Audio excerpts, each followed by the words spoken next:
بسم اللہ الرحمن الرحیم۔ السلام علیکم۔ آن لائن سپورٹ پروگرام برائے جماعت ہشتم مضمون اردو، ہفتہ نمبر 6، لیکچر نمبر 2، سرگرمی سوالات کے جوابات، سبق قربانی، مصنف مرزا ادیب۔ کل ہم نے قربانی سبق کی ریڈنگ کی تھی۔ امید ہے کہ آپ نے بھی یہ سبق پڑھا ہوگا اور آپ لوگوں کو پسند آیا ہوگا، اور نہ صرف پسند آیا ہوگا بلکہ آپ لوگوں کے دلوں میں بھی دوسروں کے لیے قربانی دینے کا جذبہ بھی پیدا ہوا ہوگا۔ الفاظ معنی آپ لوگوں نے لکھ لیے ہوں گے اور یاد بھی کر لیے ہوں گے۔ ساتھ ساتھ مجھے آپ سینڈ بھی کرتے جایا کریں۔ روز کا کام روز مجھے سینڈ کیا کریں، اکٹھا ایک ساتھ کام نہ سینڈ کیا کریں، ٹھیک ہے؟ ڈیلی کا کام ڈیلی ہی کرنا اچھا ہوتا ہے۔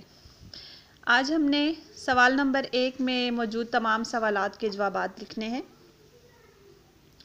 سوالات کے جوابات جو ہیں معمول کے مطابق میں نے نشاندہی کی ہے۔ آپ لوگ خود سے اپنے الفاظ میں ان سوالات کے جوابات لکھیں گے۔ آج 19 مئی ہے، منگل ہے۔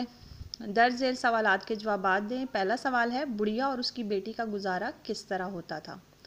صفحہ number 17، paragraph number 1، line number 2 تا پیراگراف اختتام تک ہے۔ بڑھیا بیوہ تھی، یہاں سے لے کر مشکل سے گزارا ہوتا تھا تک ہے۔ دوسرا سوال ہے، طوفان کی شدت سے کیا محسوس ہوتا تھا؟ صفحہ number 17، paragraph number 2، line number 4 تا پیراگراف اختتام تک اس کا جواب ہے۔ طوفان پہلے بھی آتے رہے، یہاں سے لے کر آثار ختم ہو چکے ہوں گے تک ہے۔ تیسرا سوال، لڑکی کیا سوچ کر اور زیادہ بے چین ہوگی؟ صفحہ number 18، paragraph number 2، line number 2 تا پیراگراف اختتام۔ کہیں دریا کا پل، یہاں سے لے کر کتنا مالی نقصان ہوگا تک۔ لڑکی کے دماغ میں کیا تجویز آئی؟ صفحہ number 18، paragraph number 4، line number 1 تا اختتام پیراگراف تک۔ اماں ایک تجویز، یہاں سے لے کر گاڑی روک لے، یہاں تک ہوگا۔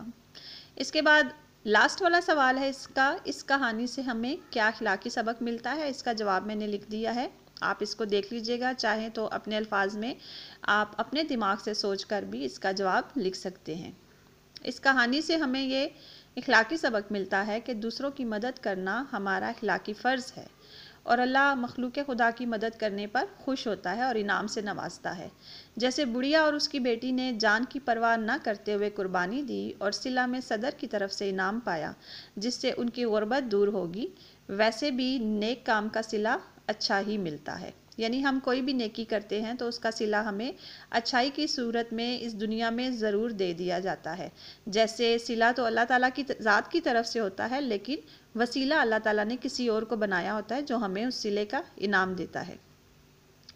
اب بڑھیا اور اس کی بیٹی نے اپنے گھر کا جیسے سارا سامان جلا دیا اور اپنی جان کی بھی پرواہ نہ کی اور اتنے سارے لوگوں کی جان بچائی، تو اللہ تعالیٰ بھی ان سے خوش ہوا، کیونکہ وہ دونوں غریب تھی اور صدر جو اس ورجینیا کنٹری تھا، اس کا جو صدر تھا، اس نے ان دونوں کو اپنے محل میں بلایا، عزت دی اور ان کو ڈھیر سا انعام و اکرام سے نوازا، جس سے ان کی غربت جو تھی وہ دور ہو گئی تھی۔ انہوں نے نیک کام کیا، دوسروں کے لیے قربانی دی، تو بدلے میں ان کی غربت دور ہوگی اور وہ ہمیشہ کے لیے دونوں ہنسی خوشی رہنے لگی۔